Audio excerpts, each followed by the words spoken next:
9 de julio del 2024. La lectura que nos corresponde es Mateo 9 del 32 al 38. En aquel tiempo llevaron ante Jesús a un hombre mudo que estaba poseído por el demonio. Jesús expulsó al demonio y el mudo habló. La multitud maravillada decía nunca se había visto nada semejante en Israel, pero los fariseos decían expulsa a los demonios por autoridad del príncipe de los demonios. Jesús recorría todas las ciudades y los pueblos enseñando en las sinagogas, predicando el evangelio, el reino y curando toda enfermedad y dolencia.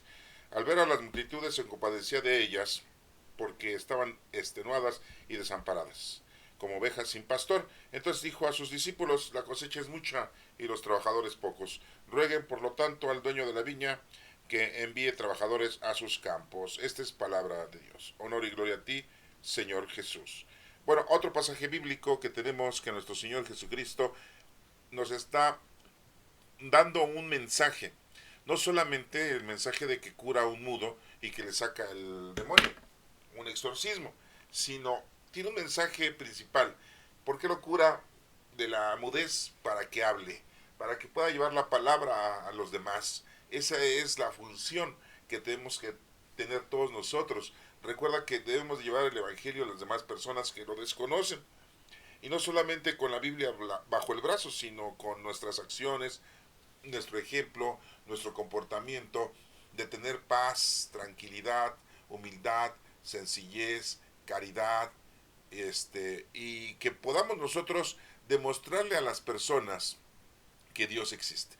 Esa es nuestra labor, que ellos conozcan, amen y sirvan a Dios. Recuerda que somos templos vivos del Espíritu Santo y entonces pues con los dones del Espíritu Santo que el Señor nos ha dado, tenemos que ponerlos en funcionamiento para el bien de los demás. Y bueno, pues eso es importante. Y bueno, vamos a ver la lectura. Nos dice que le llevan a un hombre mudo que estaba poseído por el demonio. O sea, tenía dos problemas. Estaba mudo porque estaba poseído por el demonio. O sea, el demonio lo hacía que no hablara. Muchas veces nosotros, ¿verdad? El maligno hace que no conozcamos la palabra de Dios, que no prediquemos la palabra de Dios, que no comuniquemos la palabra de Dios, y principalmente en nuestra casa, en nuestra familia, en nuestros hijos.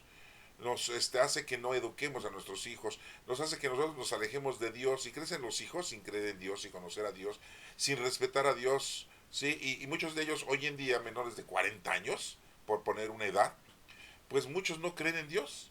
Sí, hay infinidad de seres humanos que sus padres no les enseñaron, no los guiaron ante la presencia de Dios y bueno, pues ellos han perdido, ¿verdad? El conocimiento de la palabra de Dios. Y bueno, pues nosotros que tenemos este conocimiento, pues hay que irles inculcando, hay que irles educando, hay que irles enseñando. Es muy difícil porque ellos ya no lo aceptan tan fácilmente, porque ya son personas adultas de 20, 30, 40 años, ¿no?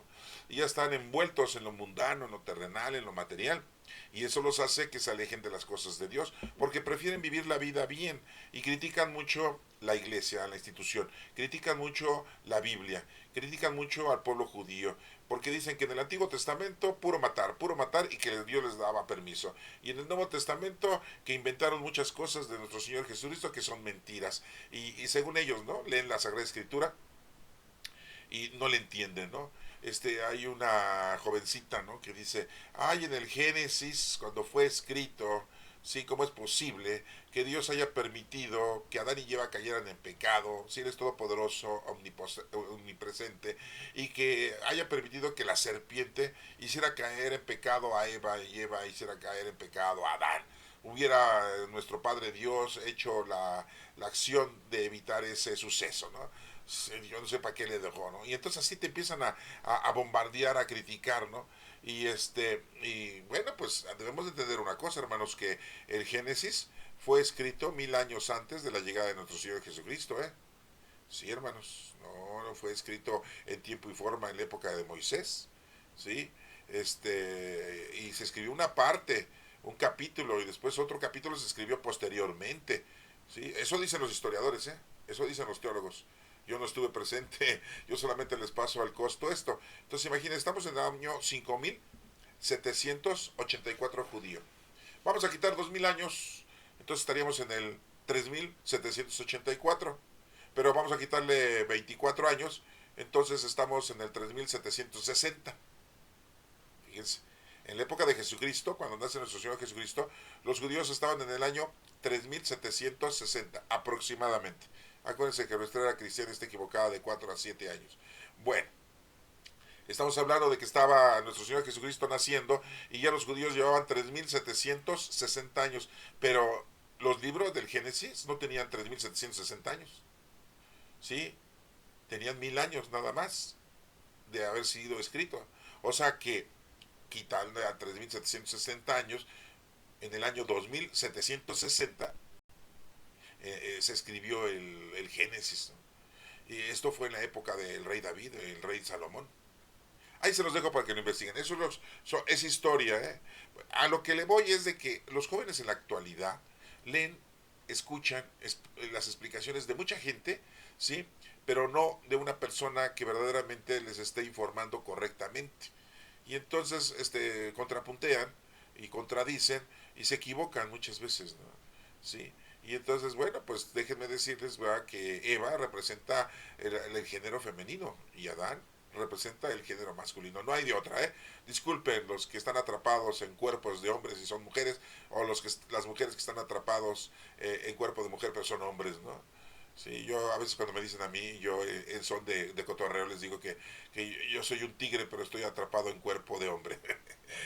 Entonces trátenme como un tigre y denme de comer pura carne.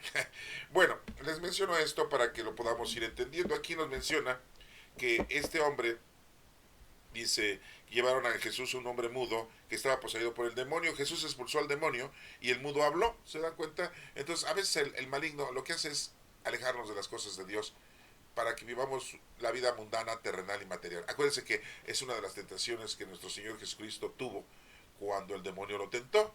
¿Sí? Le dijo, te voy a dar todos los reinos, se me han dado todos los reinos del mundo, ¿no? Pero arrodíllate y adórame. Ay, qué fácil. Y Jesús le dijo, no, al único que hay que adorar es a nuestro Padre Dios. Al único, hermanos, al único que merece toda adoración y gloria es a nuestro Padre Dios. ¿Sí? No a los ángeles, no a los santos, no a la Virgen, no, hermanos. Sí, somos católicos, yo lo sé, tenemos que ir aprendiendo muchas cosas de esa índole.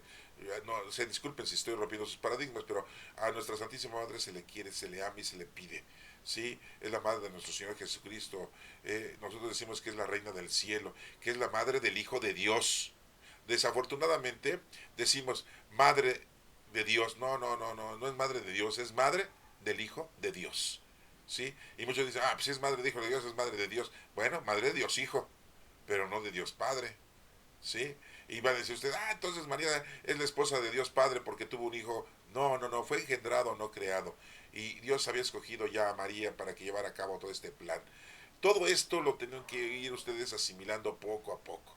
Pero nuestra Santísima Madre no le debemos, no la debemos de adorar, la debemos de querer, respetar, venerar, ¿sí?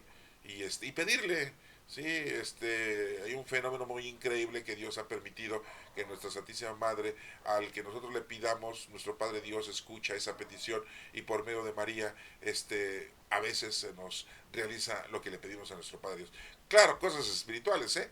Porque si tú estás pidiendo poder, que estás pidiendo dinero, que estás pidiendo que caiga el bueno y que vas a asaltar a alguien, pues no, o sea, no inventes, ¿no? O sea, bueno, la multitud maravillada decía, nunca se había visto nada semejante en Israel.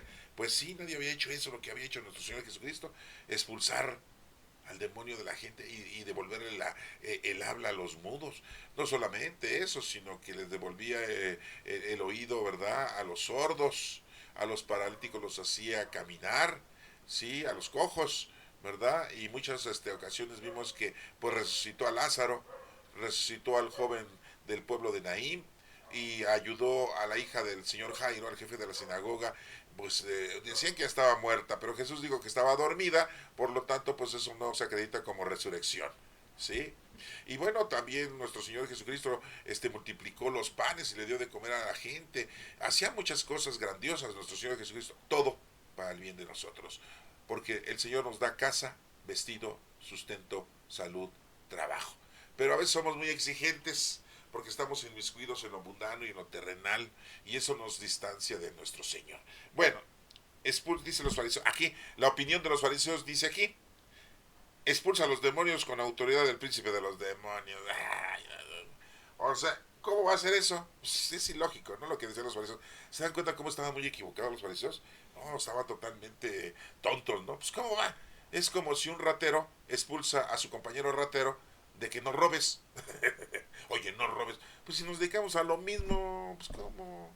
Bueno, después sigue diciendo, Jesús recorría todas las ciudades y los pueblos, ¿sí? De aquellos lugares, enseñando en las sinagogas, fíjense, no solamente en la calle, también en las sinagogas, predicando el Evangelio. El Evangelio era su doctrina, el cumplimiento de la palabra de Dios. Acuérdense que la doctrina de Cristo es el cumplimiento de la palabra de Dios que estaba escrita en el Antiguo Testamento y que nadie la había cumplido, ni los fariseos, ni los escribas, ni los saduceos, ni los esenios. ¿Por qué? Pues porque ellos nada más andaban en las costumbres, en las tradiciones, en las actitudes, nada más estaban a su provecho. La ley de Dios la ponían a su servicio, a su conveniencia, pero no le daban cumplimiento, ¿sí? Y acuérdense que nuestro Señor muy claramente lo dijo, no quiero sacrificios, quiero misericordia. Quiero que te pongas a hacer el mandamiento que nos dejó, amar a Dios sobre todas las cosas y a tu prójimo como a ti mismo. Así lo dijo Jesús, ¿eh? Es el nuevo mandamiento que nos dejó, o sea, no, eso no es invento mío, ¿no? Si quieres después les paso a los datos de las citas bíblicas donde dice todo eso. Lo hemos estado viendo en estos días. Si eres seguidor de las lecturas, bueno, sabes de qué estamos hablando. Y bueno, predicaba la doctrina, el reino, curando toda enfermedad, dolencia, veía las multitudes y se compadecía de ellas porque sabía que estaban, sí, alejadas del Señor, que eran como ovejas sin pastor, andaban por todos lados buscando salud, buscando saciarse, buscando casa, buscando vestido, buscando trabajo, buscando felicidad y no la encontraban, ¿sí? Para que tengas todo eso, pues necesitas estar conectado con Dios. Necesitas estar en común unión con Dios, o sea, comunión con Dios, ¿sí? Con nuestro Señor Jesucristo. Y bueno, dice, entonces dijo a sus discípulos, les dice, al final de la lectura, está mencionando a sus discípulos, dice, la cosecha es mucha y los trabajadores pocos. Pues nos damos cuenta que sí, en el mundo hay mucha gente que no es educada, que no la adoctrinan, que no le dan a conocer a Dios. Y principalmente los líderes religiosos, los líderes de las iglesias, los líderes hasta de nuestra propia iglesia, en vez de enseñarle a la gente a adorar a Dios, en vez de enseñarle a la gente a ayudar al prójimo, te enseñan su ministerio, te enseñan sus condiciones como institución. Y no, hermano, nos tienen que enseñar la doctrina de Cristo, el cumplimiento de la palabra de Dios. Nos deben de enseñar lo que hizo nuestro Señor Jesucristo y cuál era su actitud, qué es lo que tenemos que hacer. Y nos tienen que enseñar día a día el Evangelio. Yo por eso trato de leerles todos los días el Evangelio y proporcionarles lo que yo he aprendido y lo que yo sé y se los estoy transmitiendo. No crean que yo lo agarré y lo aprendí así de la nada, ¿no? Pues, tuve que ir a un colegio a estudiarlo, ¿no? Tuve que ir a un lugar a donde me guiaran y me dijeran, sí, ¿no? Porque si nada más me quedaba yo con lo que me dice el presbítero, el sacerdote de misa, no, pues puras costumbres, puras tradiciones, sí, puras actitudes de conveniencia muchas veces. Entonces, pues no iba uno a aprender. Y si te pones a leer la Sagrada Escritura tú solo, pues también no vas a entenderla, porque son 73 libros. Yo te invito a que nada más leas el Nuevo Testamento, ¿eh? Y aún así son 27 libros y están difíciles de entender, tienes que estudiarlos para poderlos interpretar, ¿no? Porque tienes que irte a ese tiempo y esa época para que entiendas cuál era el tiempo y forma de qué el momento y por qué se lo estaba diciendo así, ¿sí? Porque si no, entonces caeríamos en errores, caeríamos en situaciones que no ibas a entender y ibas a tergiversar la palabra de Cristo, de la doctrina. Y bueno, dice aquí, pues que le rueguen a nuestro Padre Dios, que es el dueño de la mies, que es el dueño de la viña, que le ruegamos a nuestro Padre Dios que envíe más guías espirituales buenos, trabajadores para sus campos, para que la gente pues se acerque a Dios y conozca a Dios. Tuvimos un papa, Juan Pablo II, Karol Wojtyla era su nombre, que viajaba a diferentes países, hacía reuniones en los auditorios, ¿sí? En los estadios, para que se reuniera la gente y principalmente los jóvenes, ¿no? Y les enseñaba, les predicaba, les daba consejos a la multitud, ¿sí? Y bueno, pues él estaba haciendo su trabajo, él lo que hacía era predicar la palabra de Cristo. Sí, yo sé que van a decir, pero él tenía pecados. Pues sí, no, es un ser humano, era un ser humano. Tenía errores, pues sí, sí los tenía como todos, ¿no? Es una equivocación eso que la Iglesia Católica le diga, su santidad, el Santo Padre. Pues, ¿santo de dónde? ¿No? El único santo es nuestro Padre. Pero bueno, son réplicas que ellos pronuncian. Yo estoy en contra de eso, yo sé que se van a enojar algunos, ¿verdad? Santo solamente es nuestro Padre Dios. Sí, se lo decimos como de buena onda, ¿no? Al Padre Francisco hoy en día, ay, el Santo Padre. Pues no, pues santo, pues quién sabe, ¿no? Porque él tiene pecados igual que todos nosotros, tiene errores igual que todos nosotros, y bueno, pues desafortunadamente, pues se le dice así, ojalá algún día la iglesia cambie esos términos para que no caigamos en errores, ¿no? Sí, ¿no? Hay que enseñarle a la gente, hermanos, sacerdotes, hay que enseñarle a la gente que los santos no hacen milagros, que la Virgen no hace milagros, que el Santo Padre pues no es santo, que todos los seres humanos tenemos pecados y errores, que el único que no tuvo ningún pecado, ningún error fue Jesucristo.